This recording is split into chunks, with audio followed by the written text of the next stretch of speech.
चलिए देखें, देखिए नंबरिंग कर दूं आपके लिए। ये 12 स्ट्रक्चर है। पहचान देखो वर्ब की फर्स्ट फॉर्म, मतलब हमारे पास दो चीजें मुख्य रूप से, एक सब्जेक्ट और एक वर्ब की फर्स्ट फॉर्म। ठीक, इसमें फर्स्ट फॉर्म हमको क्या बता रही है, एक तो प्रेजेंट बताएगी, मतलब वर्ब का जो बेसिक काम है वो होता है एक्शन बताना, लेकिन यहां इस स्ट्रक्चर में दो काम करती है। पहला प्रेजेंट बताती है, दूसरा एक्शन भी बताती है। ठीक, मतलब फर्स्ट फॉर्म जैसे ही आएगी तो आपको समझ जाना है कि ये प्रेजेंट की बात कर रहा है, प्रेजेंट, और वो भी इंडेफिनेट। अब इंडेफिनेट क्यों, अभी आगे पता चल जाएगा। दूसरे पे आए हम, सेकंड फॉर्म हो गई, देखिए बाकी सेम है।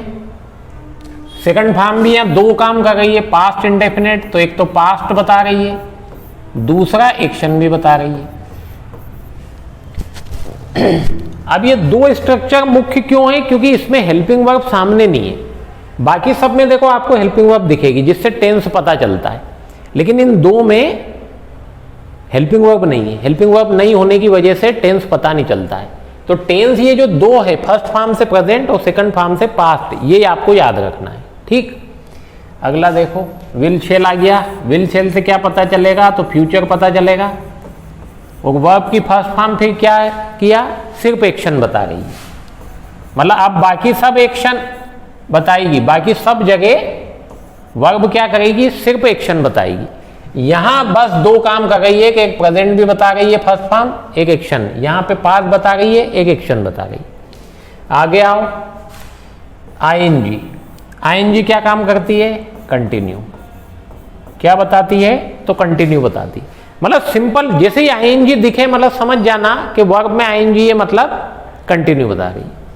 अब यदि ये कंटिन्यू बता, जैसे यहां फर्स्ट फॉर्म प्रेजेंट बता रही थी तो इट्स ओके, समझ में आ गया कि प्रेजेंट का है, लेकिन आईएनजी तो सिर्फ कंटिन्यू बताएगा, प्रेजेंट तो नहीं बताएगा। तो इस वजह से हमको ये इजे मार्क लगाना पड़ा। इजे मार्क क्या काम करेगा, तो प्रेजेंट बताएगा, मतलब आईएनजी लगा हो और यदि इजे मार्क हो तो हमको पता चलेगा कि ये प्रेजेंट कंटिन्यू है। इसी तरह से यदि आईएनजी तो देखो यहां भी है, इजेम आई की जगह हमने क्या कर दिया, वाज वर्ब, तो इससे क्या पता चला कि ये पास्ट है, मतलब ये पास्ट कंटिन्यू बन गया।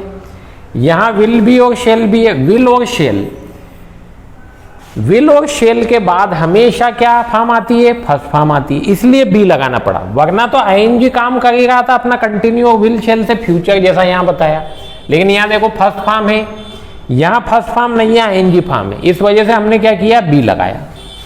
ठीक, सिंपल एकदम से। ये 6 स्ट्रक्चर कौन कौन सा, present indefinite, past indefinite, future indefinite. अब ये कंटिन्यू होगा, जब ये कंटिन्यू आईएनजी आपको दिख जाए तो आपको समझ जाना है कंटिन्यू है।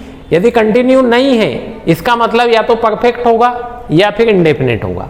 तो परफेक्ट क्या होगा, यहां समझ लो, 6 हो गए, ये 7, 8, 9, 10, 11 और ये 12। देखो हेज है कौन सी फॉर्म है, वर्ब की फर्स्ट फॉर्म है। वर्ब की फर्स्ट फॉर्म क्या काम करती है, प्रेजेंट बताती है, तो यहां प्रेजेंट बता रही है। उसके बाद हमने क्या किया, थर्ड फॉर्म लगाई, तो ये थर्ड फॉर्म परफेक्ट बता रही है, मतलब थर्ड फॉर्म से परफेक्ट पता चलेगा, ये तो डन है। लेकिन जरूरी नहीं है कि थर्ड फॉर्म परफेक्ट ही बताए, पेसिव भी होता है, पेसिव में हमेशा थर्ड फॉर्म ही आती है। ध्यान क्या रखना है कि हैज हैव के बाद यदि डायरेक्ट थर्ड फॉर्म लगी है मतलब प्रेजेंट परफेक्ट है, क्योंकि हैज हैव क्या कर रहा है, प्रेजेंट बता रहा है, और ये थर्ड फॉर्म मतलब परफेक्ट बता रही है। इसी तरह से हैज हैव की जगह देखिए, यहाँ फर्स्ट फॉर्म थी तो प्रेजेंट, ये सेकंड फॉर्म किया तो पास्ट, वैसे ही हैज हैव का सेकंड फॉर्म है हेड। हेड लगाने से क्या पता चल गया कि ये पास्ट है, पास्ट के बाद थर्ड फॉर्म है देखो, तो पास्ट परफेक्ट हो गया है। इसी तरह विल शेल क्या काम करता है, फ्यूचर बताता है, तो ये फ्यूचर हो गया। लेकिन विल शेल के बाद हमेशा कौन सी फॉर्म आती है, फर्स्ट फॉर्म, यहां भी हमने फर्स्ट फॉर्म लगाई, इसी तरह से यहां भी हमको फर्स्ट फॉर्म लगाना पड़ेगी। तो हैज हैव की जगह आप सिर्फ हैव लगाएंगे, क्यों, बच्चे पूछते हैं कि हैज क्यों नहीं लगाएंगे, इसलिए लगाएंगे कि हैज नेचुरल फॉर्म नहीं है, हैज सिंगुलर के लिए फॉर्म है, तो हैव लगाना है। ठीक है। विल शेल के बाद हमेशा क्या लग सकता है, हैव, मतलब फर्स्ट फॉर्म, नेचुरल फॉर्म में। उसके बाद थर्ड लगाई तो ये परफेक्ट बन गया, मतलब ये प्रेजेंट परफेक्ट, पास्ट परफेक्ट और ये फ्यूचर परफेक्ट हो गया। आपको कॉपी में लिख लेना है, इनके नाम भी लिख लेना है।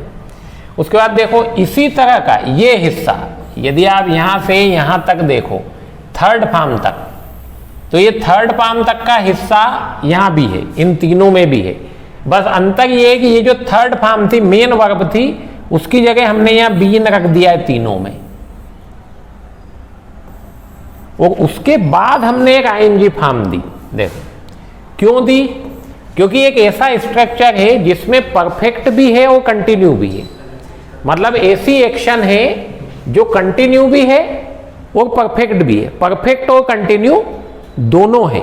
तो इसलिए अंतर कैसे पैदा होगा, जैसे अपन बोले ये वाला स्ट्रक्चर, ये कंटिन्यू वाला, और ये वाला बोले, तो अंतर कैसे पैदा होगा, अंतर ऐसे होगा कि इसमें टाइम रहेगा।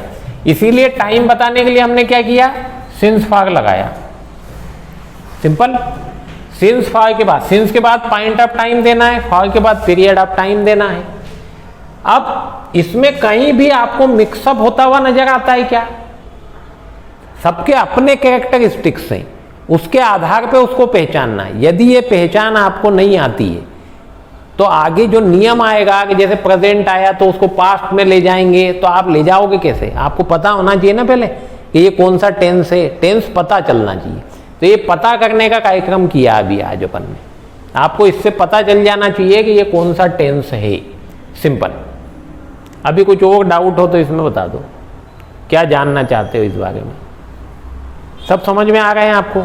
मतलब सेंटेंस लिखा हुआ आ जाए, जैसे अपन सेंटेंस लिख के देख लो, आई एम प्लेइंग, तो आपको क्या पता चल गया, आईएनजी से कंटिन्यू पता चल गया और एम से प्रेजेंट, तो ये प्रेजेंट कंटिन्यू हो गया। इसे पता चलना चाहिए, कोई सा भी सेंटेंस आ जाए यदि वो एक्शन वाला है, एक्टिव है, इन 12 में आता है, तो आपको पता चल जाना चाहिए कि वो किस तरह का सेंटेंस है, सिंपल एकदम से।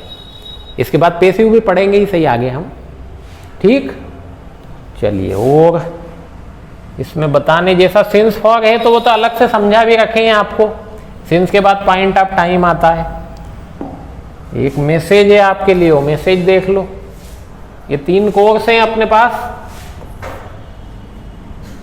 स्पोकन इंग्लिश, कॉम्पिटिटिव इंग्लिश और हैप्पीनेस कोर्स। घर बैठे ये तीनों कोर्स आप कर सकते हो, वो बहुत कम फीस पे, बहुत आसानी से आप घर बैठ के कर सकते हो, सिंपल एकदम से, ठीक है। चलिए मिलते हैं अगले वीडियो में।